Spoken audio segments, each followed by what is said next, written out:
Hey, what's up, everyone? Welcome back to the channel. Today, we're talking about Gwanghwamun, one of the most legendary spots in Seoul, South Korea. If you've ever scrolled through Instagram or TikTok and seen those epic shots of a big, old-school gate with mountains in the background, yeah, that's probably Gwanghwamun. It's not just a gate, it's a whole vibe. A piece of Korea's soul, and honestly, a must-visit if you're ever in town.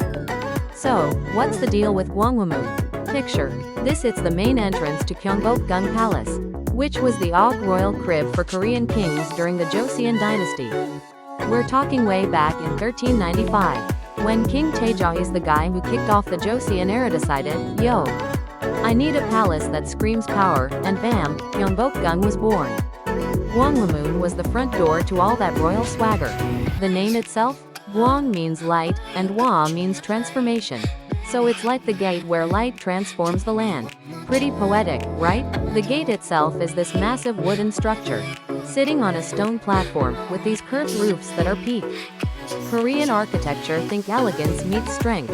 It's got 3 big archways. The middle one was for the king only, because, you know, VIP status, while the side ones were for officials and regular folks. Back in the day, guards in these dope traditional outfits, shanboks with swords, would stand watch, and there'd be ceremonies with drums and bells. It was like a real-life movie set. But here's the tea: Gwanghwamun's been through some stuff.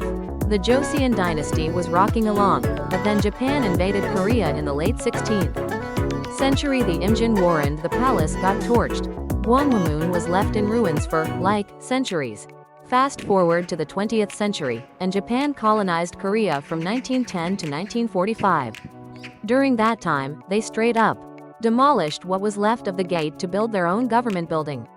Rude, right? After Korea got its freedom back, people were like, nah, we're bringing Gwanghwamun back. So, in 1968, they rebuilt it, but get this, it was made of concrete instead of wood, which kinda bummed out the history buffs. Then, in 2006, they decided to go full authentic. They tore down the concrete version and rebuilt Gwanghwamun with wood, stone, and mad craftsmanship, finishing it in 2010. They even moved it 14.5 meters back to its original spot. Talk about attention to detail. Now, it's as close to the 1395 version as possible, minus the Wi-Fi and Starbucks nearby. Today, Gwanghwamun's not just a gate, it's a whole scene. You've got Gwanghwamun Square stretching out in front of it, this long, open plaza, where people chill, snap pics, and sometimes protest. Koreans love a good rally. There's a statue of King Sejong the Great, the guy who invented Hangul, Korea's alphabet, just hanging out with his scroll, looking wise. A little further down, you've got Admiral Yi Sun-sin, a naval legend who smashed it against the Japanese with his turtle ships. These statues are huge, like 20 feet tall, and they make the whole place feel epic. Oh, and if you're there at the right time, you can catch the changing of the guard ceremony. It's free, happens a few times a day, and it's like stepping into a time machine. Dudes in colorful robes, fake beards, and spears doing their thing. Super cool for your vlog footage. Plus, the backdrop? You've got Mount Bugaksan looming behind the palace, so every shot's a postcard. What's around it? Well, you're in downtown Seoul, so it's popping. You can grab some tteokbokki or kimbap from a street vendor, hit up a cafe, or wander into the palace itself. Gyeongbokgung's massive, with courtyards, throne rooms, and lily ponds. Pro tip: rent a hanbok, and you'll get in for free while looking like Korean royalty. There's also the National Museum of Korea nearby. If you're feeling extra cultured, why's Gwanghwamun a big deal? It's more than just a pretty gate, it's Korea's heart.